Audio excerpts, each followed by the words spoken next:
जिंदाबाद जिंदाबाद।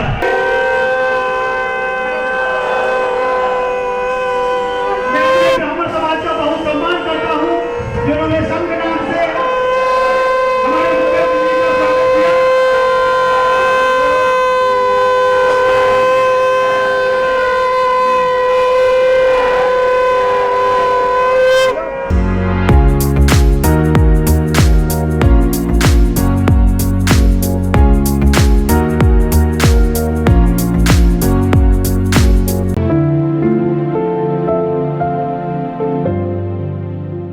तो ये वो सरकार है जिसने पूरे देश को देखते हुए से इनके जो उद्योगपति हैं चाहते जिन्होंने इनको 1000 करोड़ रुपए चंदे में दे रखे हैं, हर साल देते हैं क्योंकि चुनाव लड़वाने के लिए देते हैं, उनको उन्होंने इनसे कहा कि सब कुछ तो मिल गया, अब तो देश हमने लूट लिया, अब देश को हम ही चलाएंगे, लेकिन अभी एक चीज नहीं मिली है और वो है जमीन।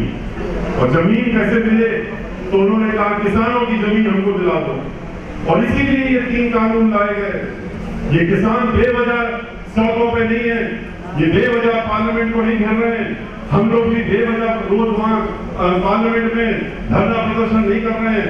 ये 3 कानून पढ़ के देखिए, ये ऐसे कानून हैं जो किसानों के लिए आत्महत्या करने के बराबर है। इनके अंदर आपको ठेके में जमीन देनी पड़ेगी, और जब ठेके में जमीन देंगे वो बड़े बड़े उद्योगपतियों को वो जमीनों को सरकार ठेका दे देंगे, उसके एवज में कहते हैं कि हम उपज का पैसा देंगे। उसमें भी जो मिनिमम जो न्यूनतम है उसका कोई कानून में नहीं लिखा कि न्यूनतम पैसा मिलेगा, लेकिन भाषण में कहते हैं न्यूनतम दिलाने का काम करेंगे। जब कानून में नहीं लिखा है तो कहां से मिलेगा?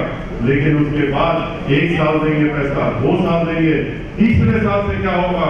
आज अब की बार बाढ़ आ गई, अब की बार सूखा पड़ गया, अब की बार आपकी फसल अच्छी नहीं थी, आपने बीज अच्छा नहीं किया था, इस तरह से कह करके धीरे धीरे क्या होगा कि उनको पैसा मिलना बंद हो जाएगा, वो झगड़ा करते रह जाएंगे, और उसके बाद उनकी जमीनें ये उनके हाथों में चली जाएंगी और जिंदगी भर के लिए इन जमीनों से भी वो बेदखल हो जाएंगे।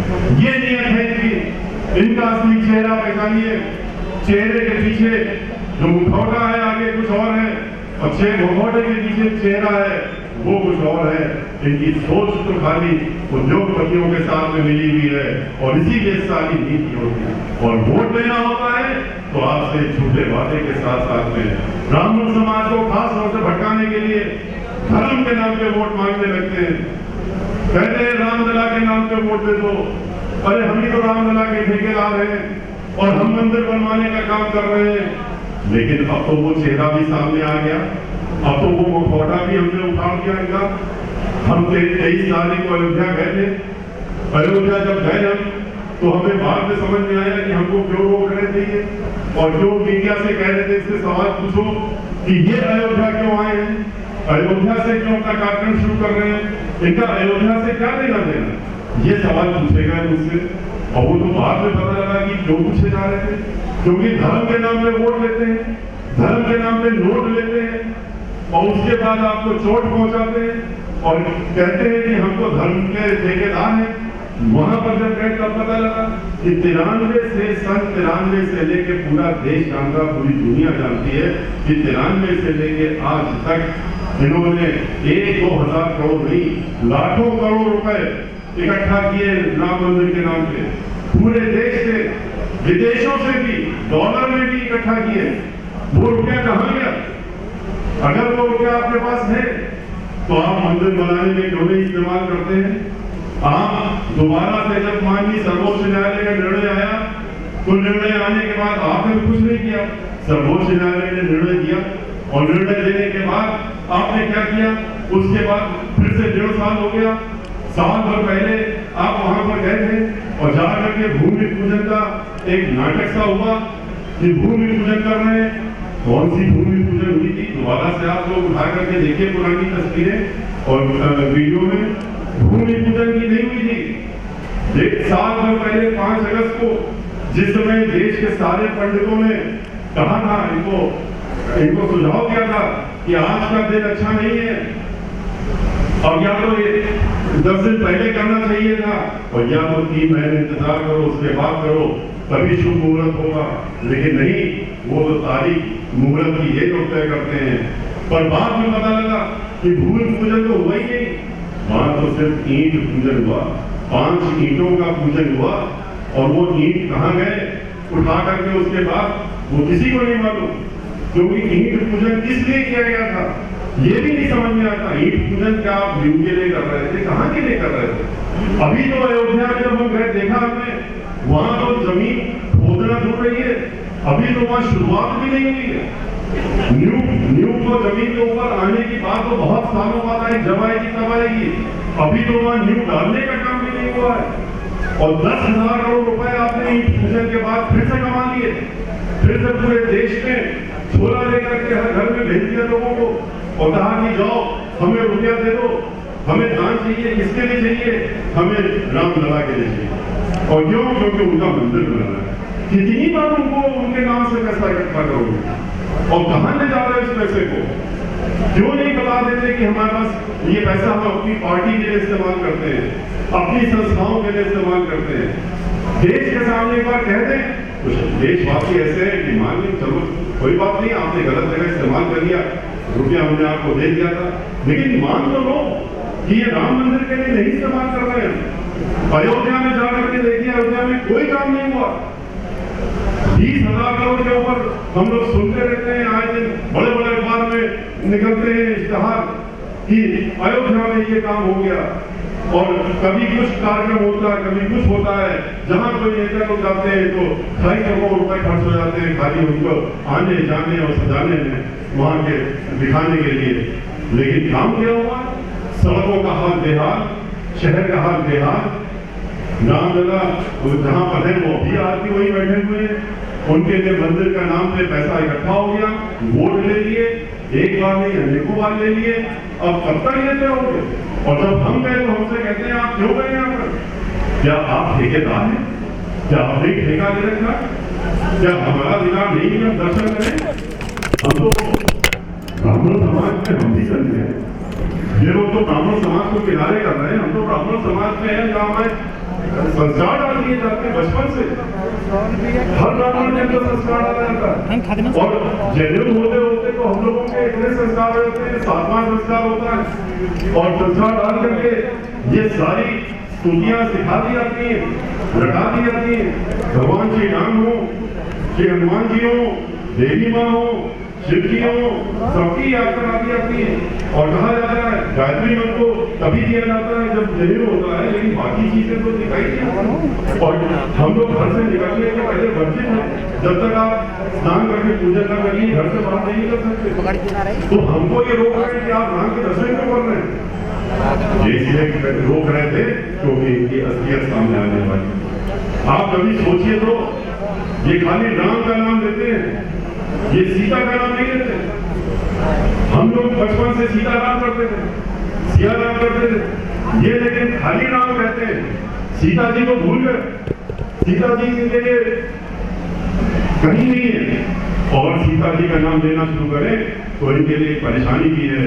जब ये जय श्री राम कहते हैं तो कभी आप सुनिए, जिस तरह से मंच में खड़े होकर के और जय श्री राम कहते हैं, लगता नहीं कि भगवान का नाम ले रहे हैं, लगता है युद्ध का कोई उद्घोष कर रहे हैं, उस तरह से ललकारने का काम करते हैं। जबकि नमन होकर के और भगवान का नाम श्रद्धा के साथ दिया जाता है, और वो भी सीता जी का सब नाम जोड़ दिया जाएगा तो अपने आप ही श्रद्धा के साथ में नीचे झुक करके ही नाम दिया जाएगा।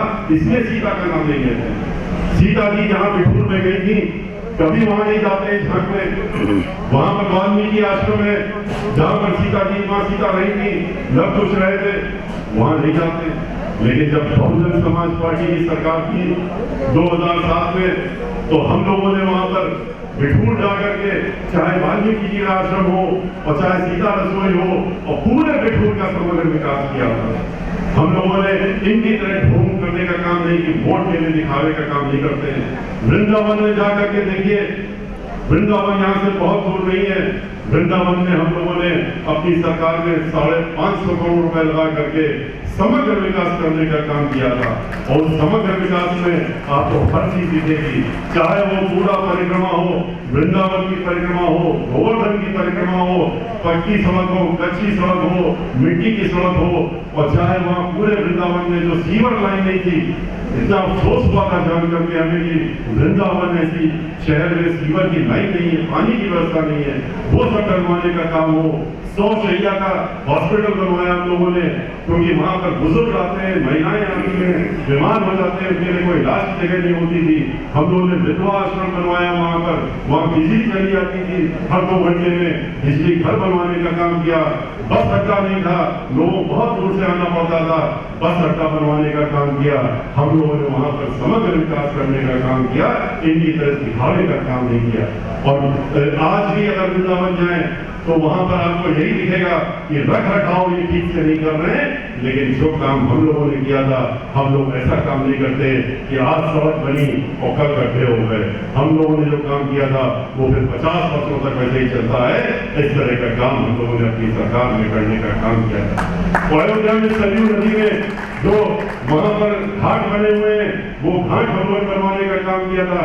वाराणसी में हम लोगों ने चाहे सीवर ट्रीटमेंट प्लांट हो 125 करोड़ रुपए का, और चाहे तो जितने फ्लाईओवर बने हुए हैं वो सब हो, और जो घाट है 84 घाट उनको आपस में मिलाने का काम और बनाने का काम बहुजन समाज पार्टी की सरकार में हुआ था, लेकिन हम लोग उसका ढोल नहीं पीते। इन लोगों की तरह नहीं कि 250 करोड़ रुपए खाली दिखावे के लिए खर्च कर देते हैं, काम के नाम पे नहीं करते हैं।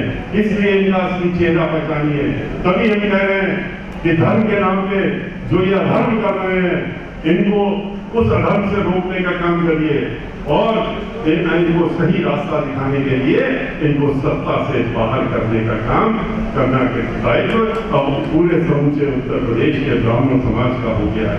जिस तरीके से आपने 2007 में इनको अपनी सरकार बनवाई थी, अब दोबारा वक्त आ गया है कि इन सब चीजों को ध्यान में रख करके और गांव-गांव में पहुंचा करके इन बातों को अपने तक सीमित न रख करके सबके बीच में ले जा करके निडर होके और इनसे भयभीत न हो करके ये डराने की, धमकाने की और धमकाने की जो इनकी आदत है, उससे डरने की जरूरत नहीं है। क्योंकि आप लोग जो हैं वो डरने वाली, वो डरने का काम तो आपके खून में भी नहीं है, तो इसे डरना नहीं चाहिए, क्योंकि आप भगवान श्री परशुराम जी की वंशज हैं। और इसलिए इकट्ठा होकर के, एक साथ होकर के, भाईचारा बना करके सर्व समाज को सरकार बनाने के लिए सब जन को एक साथ लेकर के आपस में, आपको मालूम है कि जब मां की बहन जी की सरकार होती है तो कैसा सौहार्द रहता है, सौहार्द रहता है आपस में सब लोगों का, कोई दंगा नहीं, कोई फसाद नहीं, सब मिल करके रहते हैं। क्योंकि दंगे होते नहीं है, दंगे तो कराए जाते हैं, वोट के लिए कराए जाते हैं, राजनीति के लिए कराए जाते हैं। और इसीलिए जब मां की बहन जी की सरकार होती है तो कोई दंगा नहीं होता है। इसलिए हमारा आपसे अनुरोध है कि आप एकत्रित होकर के जिस तरीके से आप लोग हमारा पूरे प्रदेश में जहां जहां जा रहे हैं उत्साह बढ़ा रहे हैं, उसको खाली वहीं पर ठंडा मत करिए, अपने हमारे कार्यक्रम तक इसको आगे ले जाइए और आगे ले जाकर के बढ़ाने का काम करिए। और अब की बार उत्तर प्रदेश में आने वाले चुनाव जो अगले साल है उसमें अपनी सरकार बनाइए, बहुजन समाज पार्टी की सरकार बना करके बहन मायावती जी को अपनी बार 5वीं बार उत्तर प्रदेश का मुख्यमंत्री बना करके आप यहाँ पर फिर से अमन चैन लाने का काम करिए। इसी के साथ मैं अपनी बात समाप्त करता हूँ, आपसे विदा लेता हूँ। जय हिंद, जय भारत, जय भारत।